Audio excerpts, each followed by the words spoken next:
ಎಲ್ಲರೂ ನಮಸ್ಕಾರ. ನಾನು ಡಾಕ್ಟರ್ ವೆಂಕಟರಮಣ ಹೆಗಡೆ, ವೇದ ಆರೋಗ್ಯ ಕೇಂದ್ರ, ನಿಸರ್ಗಮನೆ ಶಿರಸಿ. ಆತ್ಮೀಯ ವೀಕ್ಷಕರಿಗೆ, ಆತ್ಮೀಯ ಸಾಧಕರಿಗೆ ನಮ್ಮ ಯೂಟ್ಯೂಬ್ ಚಾನಲ್ಗೆ ಹೃದಯಪೂರ್ವಕ ಸ್ವಾಗತವನ್ನು ಹೇಳ್ತಾ, ಇವತ್ತಿನ ಸಂಚಿಕೆಯಲ್ಲಿ ಈ ಒಂದು ಫಂಗಲ್ ಇನ್ಫೆಕ್ಷನ್, ಚರ್ಮ ರೋಗ ಅನೇಕರಿಗೆ ಆಗ್ತಾ ಇರುತ್ತೆ, ಮಳೆಗಾಲದಲ್ಲಿ ಜಾಸ್ತಿ. ಈ ಒಂದು ಚರ್ಮ ರೋಗಕ್ಕೆ ಒಂದು ಸ್ನಾನದ ಪೌಡ್ರನ್ನ ಮಾಡೋದು ಹೇಗೆ, ಆ ಪೌಡ್ರನ್ನ ಮನೆಯಲ್ಲೇ ಮಾಡಿಟ್ಕೊಂಡು ನಾವು ಸ್ನಾನ ಮಾಡೋದ್ರಿಂದಾಗಿ ಫಂಗಲ್ ಇನ್ಫೆಕ್ಷನ್ನ ಕಡಿಮೆ ಮಾಡ್ಕೊಳ್ಳಿಕ್ಕೆ ಸಾಧ್ಯ ಆಗುತ್ತೆ. ಆ ಒಂದು ವಿಷಯವನ್ನು ತಿಳಿಸ್ಕೊಡ್ತೇವೆ. ಅದನ್ನು ತಿಳಿಸ್ಕೊಡ್ಲಿಕ್ಕೆ ಶಿರಸಿಯ ಧಾತ್ರಿ ಆಯುರ್ವೇದ ಕೇಂದ್ರದ ಪ್ರಖ್ಯಾತ ವೈದ್ಯರಾದ ಡಾಕ್ಟರ್ ವಿನಾಯಕ್ ಹೆಬ್ಬಾರ್ ಅವರಿದ್ದಾರೆ.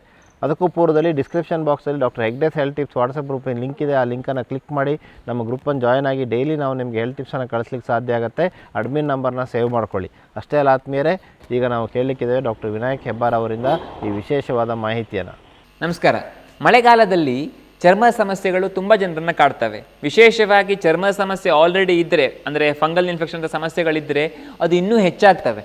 ಹಾಗಾಗಿ ಮಳೆಗಾಲದಲ್ಲಿ ನಮ್ಮ ಚರ್ಮವನ್ನು ಕಾಪಾಡುವಂಥ ಒಂದು ಬಾತಿಂಗ್ ಪೌಡರನ್ನು ನಾನು ಮಾಡ್ಕೊಳ್ಳೋದು ಹೇಗೆ ಅಂತ ಹೇಳ್ತೇನೆ. ಈ ಸ್ನಾನ ಚೂರ್ಣವನ್ನು ಬಳಕೆ ಮಾಡ್ಕೊಳ್ತಾ ಹೋದರೆ, ಸಾಧ್ಯವಾದರೆ ಸ್ನಾನಕ್ಕೆ ಇದನ್ನೇ ಬಳಕೆ ಮಾಡೋದು ಒಳ್ಳೆಯದು, ಸೋಪಿನ ಬದಲಿಗೆ.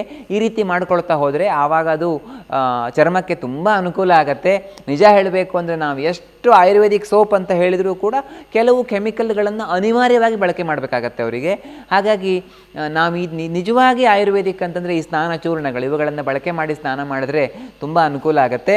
ಈ ಸ್ನಾನ ಚೂರ್ಣವನ್ನು ಮಾಡ್ಕೊಳ್ಳೋದು ಹೇಗೆ ಅನ್ನೋದನ್ನು ಹೇಳ್ತೇನೆ. ಮತ್ತು ಇದನ್ನು ಚರ್ಮದ ರೋಗ ಇರುವವರು ವಿಶೇಷವಾಗಿ ಹೇಗೆ ಬಳಕೆ ಮಾಡಿಕೊಳ್ಬೇಕು ಅನ್ನೋದನ್ನು ಕೂಡ ಹೇಳ್ತೇನೆ. ಮೊದಲನೇದಾಗಿ ಅಂಟ್ವಾಳಕಾಯಿ ಅಥವಾ ಸೀಗೆಕಾಯಿ ಪುಡಿಯನ್ನು ತೆಗೆದುಕೊಳ್ಬೇಕು. ಇದು ಗ್ರಂಥಿ ಅಂಗಡಿಯಲ್ಲಿ ಸಿಗುತ್ತೆ. ಇದನ್ನೊಂದು 50 ಗ್ರಾಮ್ ತಗೊಳ್ಬೇಕು. ಆಮೇಲೆ ಒಂದು 100 ಗ್ರಾಮ್ ಆಗುವಷ್ಟು ಕಡಲೆ ಹಿಟ್ಟನ್ನು ಅದರ ಜೊತೆಗೆ ಮಿಕ್ಸ್ ಮಾಡಿಕೊಳ್ಬೇಕು. ಇದಕ್ಕೆ ನಾನೀಗ ಒಂದು 3-4-5 ಆಯುರ್ವೇದ ದ್ರವ್ಯಗಳನ್ನು ಹೇಳ್ತೇನೆ. ಅವುಗಳನ್ನು 50-50 ಗ್ರಾಮ್ ಹಾಕಿ ಮಿಕ್ಸ್ ಮಾಡಿಕೊಳ್ಬೇಕು. ಅದು ತ್ರಿಫಲಾ ಚೂರ್ಣ, ಅರಿಶಿನ, ಬೇವಿನ ಪುಡಿ, ಸಾರಿವ ಅಂತ ಗ್ರಂಥಿ ಅಂಗಡಿಯಲ್ಲಿ ಸಿಗುತ್ತೆ. ಸಾರಿವ ಅಂತಂದರೆ ಈ ಸೊಗದೆ ಬೇರು, ನನ್ನಾರಿ ಅಂತ ನೀವು ಗ್ರಂಥಿ ಅಂಗಡಿಗಳಲ್ಲಿ ಕೇಳಿದ್ರೆ ಅದು ಕೊಡ್ತಾರೆ. ಒಂದು ವೇಳೆ ನಿಮಗೆ ಇದು ಸಿಗಲಿಲ್ಲ ಅಂದರೆ ಪರವಾಗಿಲ್ಲ, ಅದನ್ನು ಬಿಟ್ಟು ಇದು ಮಾಡ್ಬೋದು. ಆಮೇಲೆ ಕಚೋರ ಅಂತಂದರೆ ಇದು ಕೂಡ ಗ್ರಂಥಿ ಅಂಗಡಿಯಲ್ಲಿ ಸಿಗುತ್ತೆ. ಸೊ ಇಂಥ ದ್ರವ್ಯಗಳನ್ನು ಹಾಕಿಕೊಂಡು ಮಿಕ್ಸ್ ಮಾಡಿಕೊಂಡು ನಿಮಗೆ ಎಲ್ಲರಿಗೂ ಕೂಡ ಸಾರಿವೆ ಮತ್ತು ಕಚೋರ ಸಿಗದೆ ಹೋಗ್ಬೋದು. ಸಿಕ್ಕಿದರೆ ಒಳ್ಳೆಯದು, ಸಿಗಲಿಲ್ಲ ಅಂದರೆ ಇವುಗಳನ್ನಷ್ಟೇ ಹಾಕಿಕೊಂಡು, ಉಳಿದಷ್ಟೇ ಹಾಕಿಕೊಂಡು ಸ್ನಾನಕ್ಕೆ ಬಳಕೆ ಮಾಡಿದ್ರೆ ತುಂಬ ಅನುಕೂಲ ಆಗುತ್ತೆ. ಇವುಗಳನ್ನು ಮೈಗೆಲ್ಲ ಹಚ್ಚಿ, ಸ್ವಲ್ಪ ನೀರು ಹಾಕಿ ಪೇಸ್ಟ್ ಥರ ಮಾಡಿಕೊಂಡು ಮೈಗೆಲ್ಲ ಹಚ್ಚಿ ಸ್ನಾನ ಮಾಡಬೇಕು.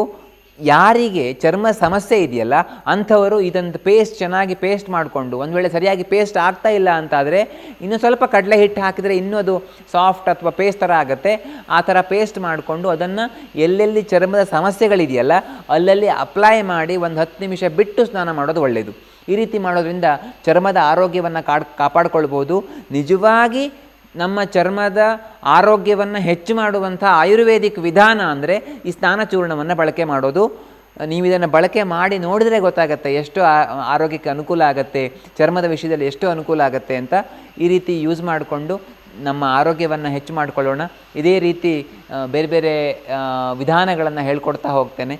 ಮುಂದಿನ ವಿಡಿಯೋದಲ್ಲಿ ಇನ್ನೊಂದು ವಿಷಯದೊತ್ತಿಗೆ ಸಿಗೋಣ. ಧನ್ಯವಾದ.